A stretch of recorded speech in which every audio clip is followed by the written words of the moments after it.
Hello विद्यार्थी मित्रांनो, यामध्ये मित्रांनो आपण सायन्स 2ची जे आहेत इम्पॉर्टंट महत्त्वाचे आणि जेणेकरून बोर्डाला येतील असे MCQ सिरीज जे आहे आपण या ठिकाणी स्टार्ट केलेली आहे. ज्यामध्ये आपण जे काही युनिट असेल त्या युनिटमधील टोटल जेवढे इम्पॉर्टंट MCQ तयार होतील, ठीक आहे, ते आपण सर्वच्या सर्व मल्टिपल चॉईस क्वेश्चन जे आहे यामध्ये आपण या व्हिडिओमध्ये घेणार आहोत मित्रांनो.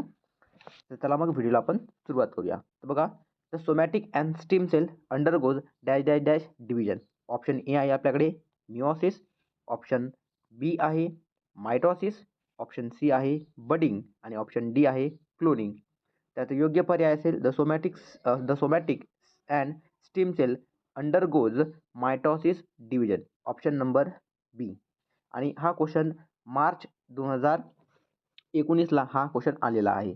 सेकंड क्वेश्चन बघा, the spindle fibre start appearing from dash dash dash stages of कार्योकायनायसिस. ठीक आहे, ऑप्शन ए आहे प्रोफेज, ऑप्शन बी आहे मेटाफेज, ऑप्शन सी आहे ॲनाफेज आणि ऑप्शन डी आहे टेलोफेज. तो काही स्पिंडल फायबर आहे हा ॲपियर होतं, क्रिएट होतं कुठल्या स्टेजमध्ये, ज्यामध्ये ती 4 फेज आहेत. ही जी प्रोसेस आहे ही आहे मायटोसिसची आहे. Okay, PMAT. ठीक आहे, प्रोफेज, मेटाफेज, ॲनाफेज आणि टेलोफेज. तर हा स्पिंडल फायबर जो आहे हा फेज नंबर 2 जो आहे, मेटाफेजमध्ये काय होतं, ॲपिरिंग होतं. याचं योग्य पर्याय असणार पर्याय क्रमांक बी. ओके, चला जाऊया समोरच्या प्रश्नाकडे. प्रश्न क्रमांक 3 आणि हा क्वेश्चन मित्रांनो सुद्धा मार्च 2020ला आलेला प्रश्न आहे. हा असे महत्त्वाचे प्रश्न आहे. त्यानंतर प्रश्न हा सप्टेंबर 2021 ओके या ठिकाणी विचारलेला आहे. बघा क्वेश्चन काय, question number 3, all the chromosome are arrange parallel to the equatorial plane of the cell dash dash dash phase of mitosis. जे काही क्रोमोझोम आहे हे पॅरललमध्ये काय होते, अरेंज होते. ओके, कोणत्या फेजमध्ये अरेंज होते हे आपल्या ठिकाणी विचारलेलं आहे. कुठल्या फेजमध्ये अरेंज होते ते आपल्याला या ठिकाणी विचारलेलं आहे. ऑप्शन नंबर एक बघा prophase, option B metaphase, option C anaphase, option D telophase. तर या ठिकाणी या प्रश्नाचं योग्य पर्याय असणार all the chromosomes are arrange to the parallel equatorial plane in the metaphase. कुठल्या फेजमध्ये, इन द मेटाफेजमध्ये काय होते ते अरेंज होते त्या ठिकाणी. ओके, चला बघूया प्रश्न क्रमांक 4, bones content dash dash dash amino acid. हा प्रश्न सुद्धा मित्रांनो खूप महत्त्वाचा आहे आणि हा प्रश्न मार्च 2022ला विचारलेला प्रश्न आहे. हा बोर्डाला विचारलेला प्रश्न आहे, खूप इम्पॉर्टंट आहे. Bones contain which amino acid. बोन्समध्ये कोणतं अमिनो ॲसिड आहे. ऑप्शन ए आहे आपल्याकडे मेलॅनिन, ऑप्शन बी आहे हिमोग्लोबिन, ऑप्शन सी आहे ओसिन आणि ऑप्शन डी आहे इन्सुलिन.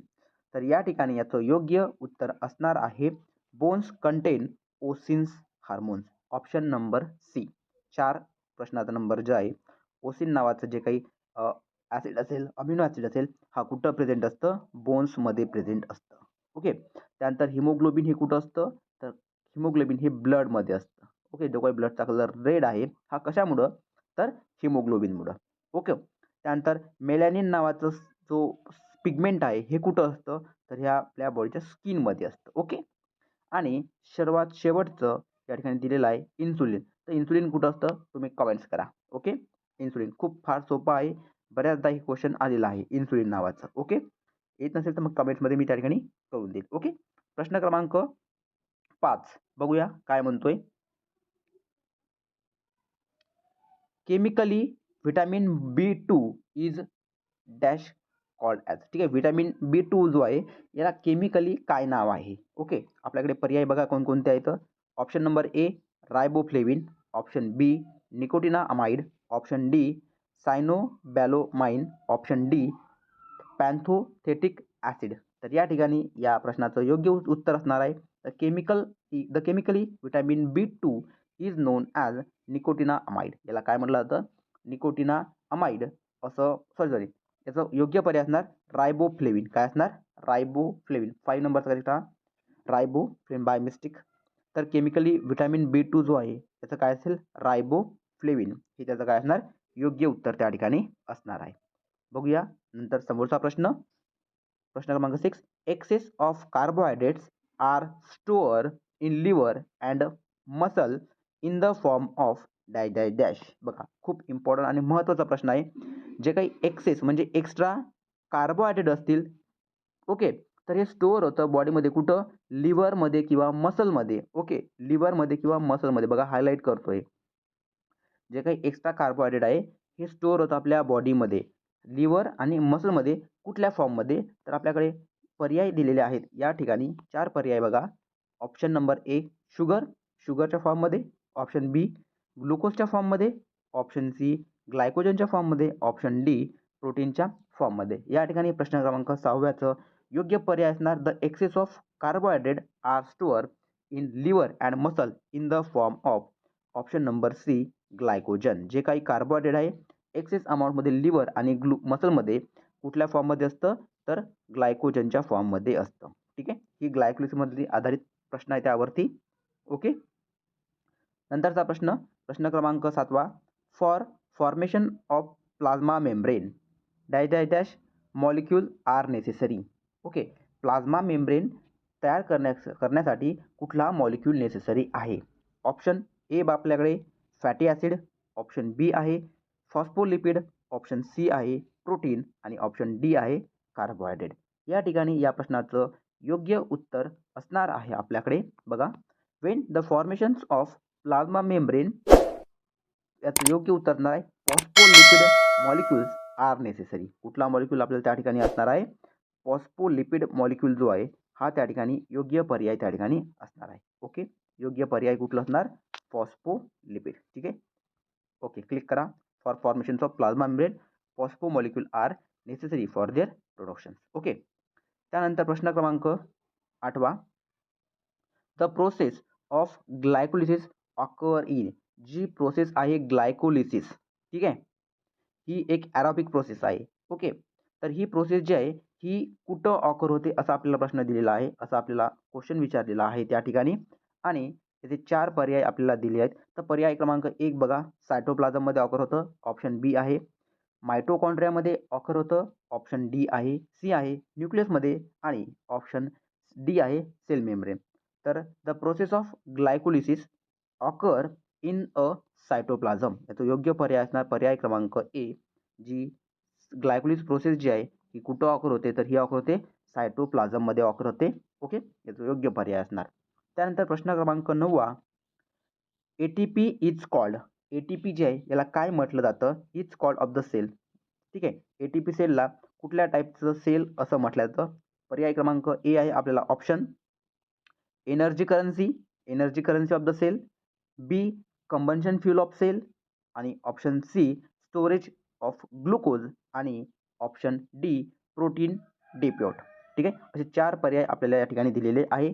तर या ठिकाणी एटीपी इज कॉल्ड ॲज, याचं योग्य पर्याय असणार एनर्जी करन्सी. काय असेल पर्याय क्रमांक 1 energy currency of the cell. हे या ठिकाणी काय असेल प्रश्नाचं योग्य उत्तर या ठिकाणी असणार आहे. मित्रांनो, प्रश्न क्रमांक 10वा बघा, प्रश्न क्रमांक 10वा आपल्याला या ठिकाणी काय दिलेला आहे, खूप इम्पॉर्टंट आहे, महत्त्वाचा आहे आणि नोव्हेंबर 2020ला विचारलेला प्रश्न सुद्धा आहे मित्रांनो. बघा, in mitosis division nuclear membrane completely disappear in dash dash phase. बघा, जे काही मायटॉसिस प्रोसेसमध्ये न्यूक्लिअर मेम्ब्रेन आहे ही कम्प्लिटली डिसअपियर होते कुठल्या फेजमध्ये असा आपल्याला प्रश्न दिलेला आहे. आपल्याला पर्याय ऑप्शन आहे. Option number A telophase, option number B prophase, option number C metaphase आणि ऑप्शन नंबर डी ॲनाफेज. तर या ठिकाणी या प्रश्नाचं योग्य उत्तर असणार आहे the mitotic division nuclear membrane is completely disappear in the metaphase. पर्याय क्रमांक सी हा तुमचा काय असेल आपला योग्य पर्याय त्या ठिकाणी असणार आहे विद्यार्थी मित्रांनो. त्यांचं प्रश्न क्रमांक 11वा. Our muscle cell perform dash dash dash types of respiration during exercise. बघा, जेव्हा आपण एक्सरसाइज करणार, वॉर्मअप करणार, पुशअप करणार, ओके, किंवा एखादं वर्क करणार, ठीक आहे, तर त्या केसमध्ये आपली जी बॉडी आहे, आपले जे मसल्स आहेत हे कुठलं रिस्पिरेशन परफॉर्म करणार आहे. जेव्हा तुम्ही एखादं काम करता, हार्डवर्क काम करता, त्या केसमध्ये आपली बॉडी जी आहे ही कुठलं रेस्पिरेशन वर्क करतं असा आपल्याला प्रश्न दिलेला आहे. तर या ठिकाणी पर्याय बघा, पर्याय क्रमांक 1 आहे ॲनारोबिक रेस्पिरेशन परफॉर्म करतं. ऑप्शन बी फर्स्ट आहे ॲरोबिक रेस्पिरेशन परफॉर्म करतं. ऑप्शन बी आहे ॲनारोबिक रेस्पिरेशन. ऑप्शन सी आहे सेल्युलार आणि ऑप्शन डी आहे ऑल ऑफ दिस. तर या ठिकाणी या प्रश्नाचं योग्य उत्तर असणार आहे our muscle cell perform anaerobic respiration. कुठलं परफॉर्म करतं? ॲनारोबिक रेस्पिरेशन, ज्यामध्ये O2 जो आहे हा प्रेझेंट नसणार आहे. Anaerobic respiration perform during the exercise. आणि यानंतर महत्त्वाचा प्रश्न जुलै 2022 मागील वर्षी विचारलेला प्रश्न आहे. बघा प्रश्न काय आहे आपल्यासमोर. Glycolysis and dash dash dash are 2 steps of anaerobic respiration. Glycolysis आणि आणखीन कुठली प्रोसेस आहे? ह्या 2 स्टेप्स आहेत. कशाच्या? तर ॲनारोबिक रेस्पिरेशनच्या या 2 स्टेप्स दिलेल्या आहेत आपल्याला. तर पर्याय 1 आपल्याला ग्लायकोलिसिस यामध्ये दिलेला आहे. दुसरं कुठलं असेल तर बघा, ऑप्शन 1 आहे क्रेब्स सायकल. ऑप्शन बी आहे इलेक्ट्रॉन ट्रान्सफर चेन रिॲक्शन. आणि पर्याय क्रमांक 3 आहे फर्मेंटेशन. पर्याय क्रमांक 3 कुठला आहे? फर्मेंटेशन. आणि ऑप्शन नंबर 4 आहे रिडक्शन. तर या ठिकाणी ग्लायकोलिसिस अँड फर्मेंटेशन पर्याय क्रमांक 3 जो आहे हा योग्य उत्तर या ठिकाणी असणार आहे. Glycolysis and fermentation are the 2 important steps of anaerobic respiration. तर हे होते मित्रांनो महत्त्वाचे मल्टिपल चॉईस क्वेश्चन, वारंवार बोर्डाला येणारे आणि येऊन गेले मित्रांनो. तर आय होप तुम्हाला हा व्हिडिओ आवडला असेल तर लाईक करा. असेच नवनवीन व्हिडिओ पाहण्यासाठी आपला यूट्यूब चॅनल जो आहे तुम्ही सबस्क्राईब करून ठेवा, जेणेकरून इथून नवीन येणाऱ्या व्हिडिओच्या नोटिफिकेशन तुमच्यापर्यंत सर्वात आधी पोहोचतील. धन्यवाद.